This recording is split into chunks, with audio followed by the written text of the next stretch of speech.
नमस्ते एवरीवन, मैं हूं विपुल रावल और आज के सेशन के अंदर हम रिपीट द सेंटेंस जो पीटी का स्पीकिंग मॉड्यूल का सेकंड टास्क है वो सीखने जा रहे हैं और वो सबसे अहम टास्क है।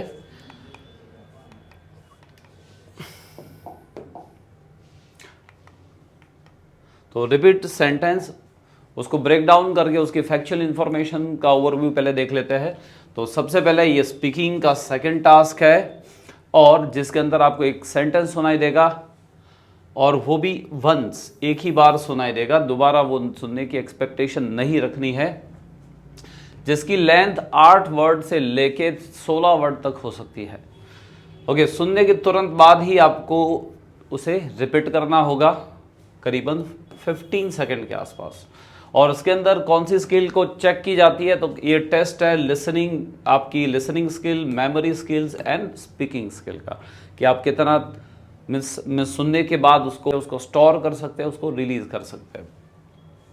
ओके, एग्जाम में करीबन 10 से 12 इस प्रकार के टास्क आते हैं और उसका वेटेज देखा जाए तो ये दोनों में, स्पीकिंग एवं लिसनिंग दोनों में उसका मार्किंग जाता है। और read aloud, repeat the sentence and retail lecture की तरह उसके अंदर भी 3 क्राइटेरिया है: content, oral fluency and pronunciation. Content का मीनिंग जितने भी वर्ड है वो ठीक उसी क्रम में आपको बताना है। अगर आप पूरा कंटेंट दे रहे हैं तो आपको 3 में से 3 मार्क्स मिल सकते हैं। 50% से ज़्यादा करेक्ट कंटेंट आप दे रहे हैं, वर्ड्स बता रहे हैं, तो आपको 2 मार्क्स मिल सकते हैं।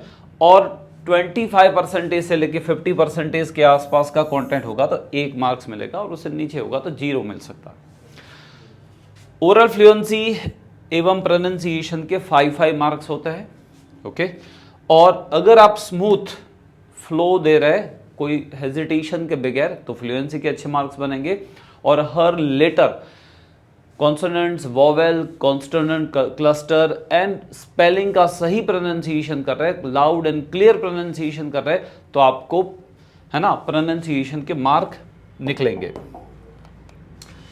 तो इसके लिए कुछ ट्रिक सीख रहे हैं। तो सबसे पहले आपको क्या करना होता है, इमिटेशन, कि आपको जो सुनाई देता है, जो स्पीकर जिस टोन में बोल रहा है वही टोन में आपको सेंटेंस को रिपीट करना होता है, मिमिक करना होता है, उस साउंड को, उस रिदम को, उस इंटोनेशन को, उस सेंटेंस के स्ट्रेस को या स्पेलिंग स्ट्रेस को।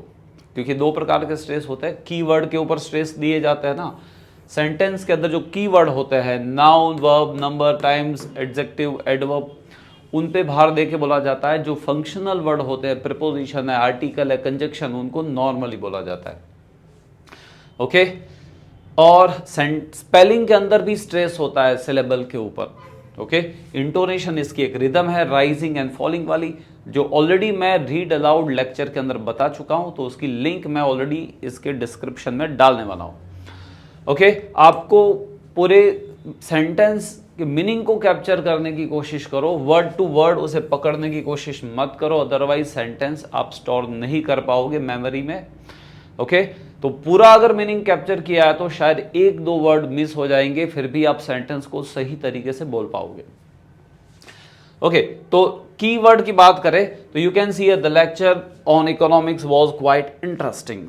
देखिए मैं कैसे बोल रहा हूं, the lecture on economics was quite interesting.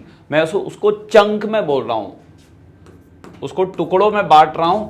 The lecture on economics was quite interesting. तो इस चंक में बांटने से क्या होगा, उसे फोर्सफुली पूरे सेंटेंस को बोल के याद रखने की मुझे जहमत नहीं उठानी पड़ेगी, मैं सरलता से उसे बोल पाऊंगा, कंफर्ट जोन में बोल पाऊंगा, है ना। और उसके अंदर जो कीवर्ड है ना, लेक्चर्स, इकोनॉमिक्स, इंटरेस्टिंग, उसे लाउडर बोलना है क्योंकि ये कीवर्ड्स है। उसके अंदर जो द है, ऑन है, वॉज है, वो फंक्शनल वर्ड है, उन पे ज्यादा भार देना नहीं है, उन्हें नॉर्मली बोलना है।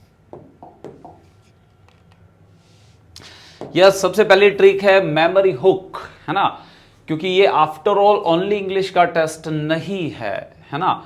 ये, है ना, आपकी मेमोरी, आपका ब्रेन की क्षमता का भी टेस्ट है। तो उस मेमोरी को कैसे आप स्टोर करने की क्षमता बढ़ाओगे, क्योंकि आपको क्या करना होता है, सुनना है, उस मेमोरी को स्टोर करना है और उसको बोल के रिलीज करना है। तो लिसन, इसके बाद नॉट टेकिंग करनी है और बोलना है।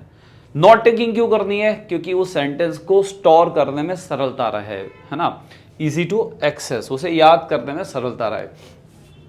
तो जनरली हमारी ब्रेन की क्षमता है ना, वो पैटर्न को ज्यादा ठीक से याद रख सकता है कंपेयर टू सेंटेंस।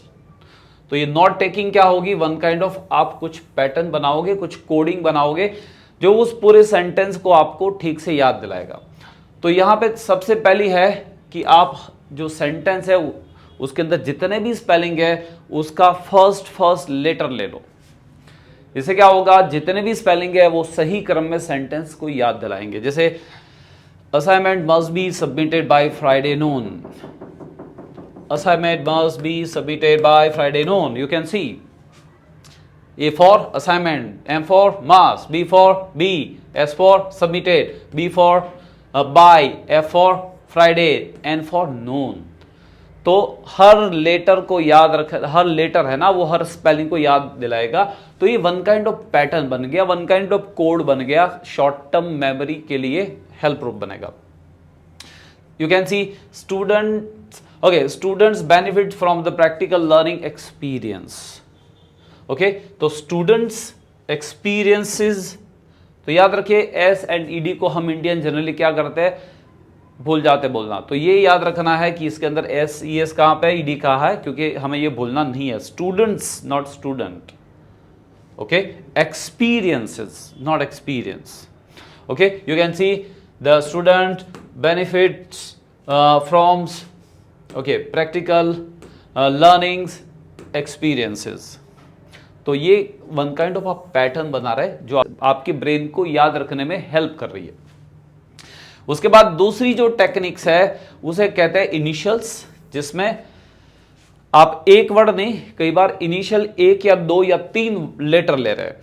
ओके, या फिर फोनेटिक्स शॉर्टकट जिसमें आप कुछ सिंबल ले रहे हैं। यू कैन सी कुछ लोग है ना स्टूडेंट की जगह पे है ना STU, एजुकेशन की जगह पे EDU।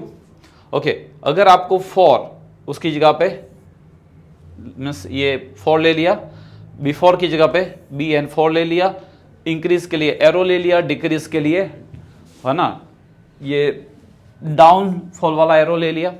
तो कुछ सिंबल भी ले सकते हैं, जनरली हम शॉर्टकट वाली मैसेज लैंग्वेज में इसे यूज करते हैं।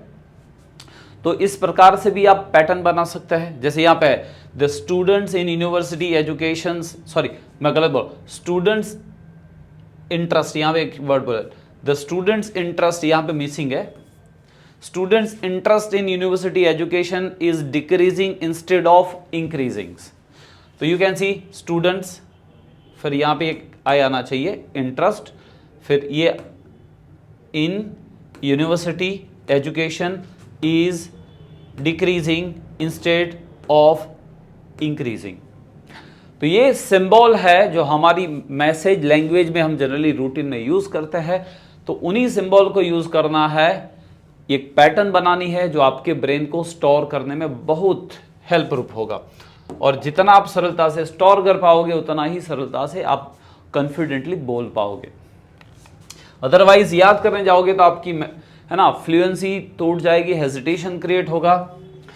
इसके बाद चंकिंग, मैं ऑलरेडी आपको थोड़ी देर पहले बता चुका हूं कि पूरे सेंटेंस को फोर्सफुली बोलने की बजाय उसको टुकड़े में बोलिए, तो बोलने में सरलता रहेगी, फ्लुएंसी बन पाएगी और आप रिदमिक तरीके से बोल सकोगे और उसे याद करना भी, रिकॉल याद करना भी सरल रहेगा।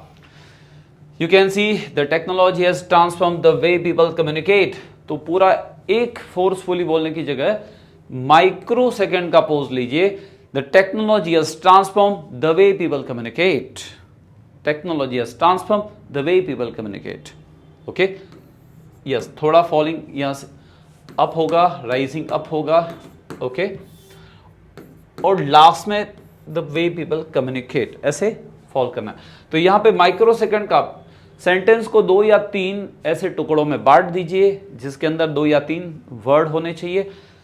तो इस प्रकार से चंकिंग पैटर्न से आप चंक में बोलोगे तो उसका प्रोनाउंसिएशन नेचुरली कर पाओगे।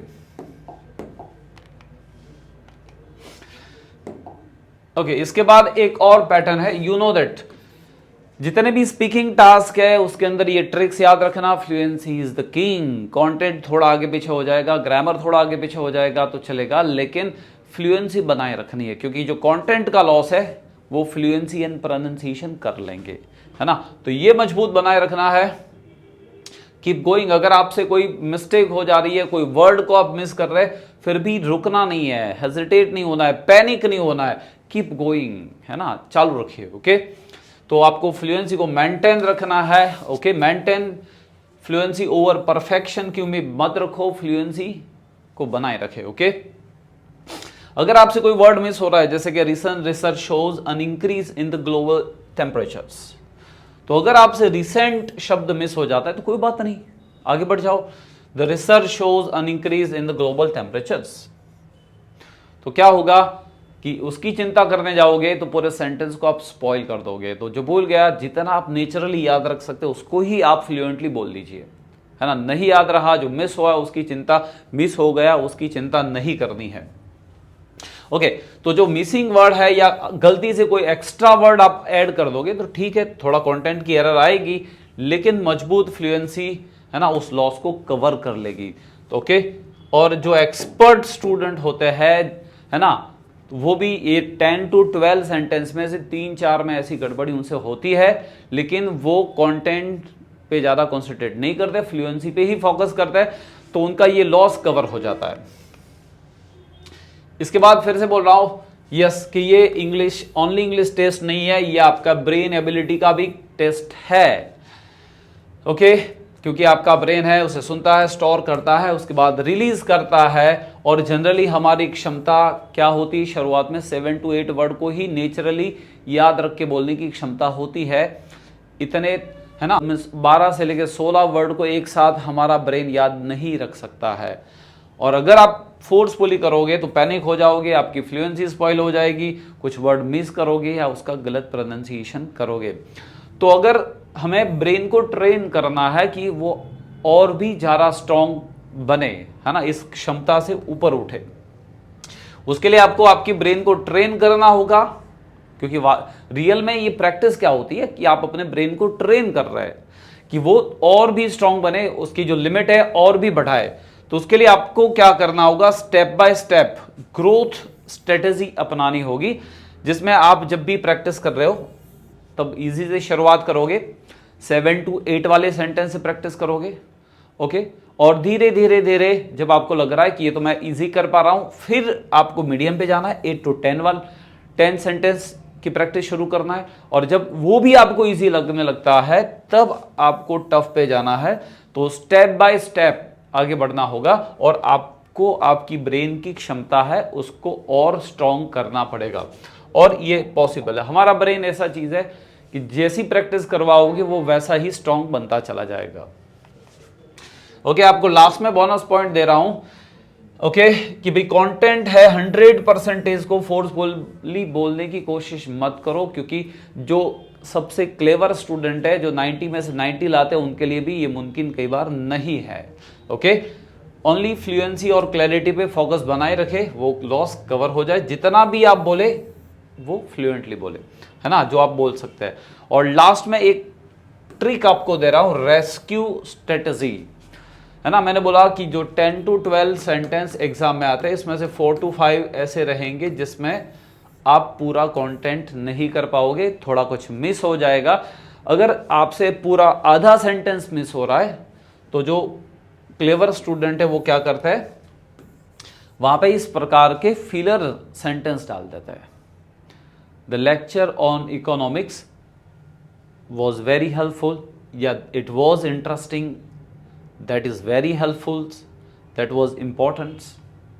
तो कोई एक ऐसा प्री सेंटेंस आप पहले से ही याद रखोगे। अगर आपने आधा ही कंटेंट कैच किया है तो पीछे इस प्रकार का सेंटेंस अटैच कर दो और उसे फ्लुएंटली बोल दो। और इन सेंटेंस को आप रिपीटेडली यूज कर चुके हैं तो इसमें आपका कॉन्फिडेंस होगा और फ्लुएंसी भी मजबूत होगी, जो फ्लुएंसी और प्रोनाउंसिएशन के मार्क्स बढ़ा देंगे। ऑफ कोर्स थोड़ा कंटेंट का लॉस होगा, ये मजबूत फ्लुएंसी कवर कर लेंगे। तो आप इस प्रकार के फिलर सेंटेंस डाल दो, लेकिन उसको ओवर यूज नहीं करना है ना, इमरजेंसी में ही यूज करना है। अदरवाइज कुछ लोग क्या करेंगे कि सभी में ये यूज करेंगे, तो ऐसा नहीं करना है। Don't use in all sentence. तो ओके, तो मुझे उम्मीद है कि ये इंफॉर्मेशन आपको बहुत ही हेल्पफुल होगी। Thank you for watching.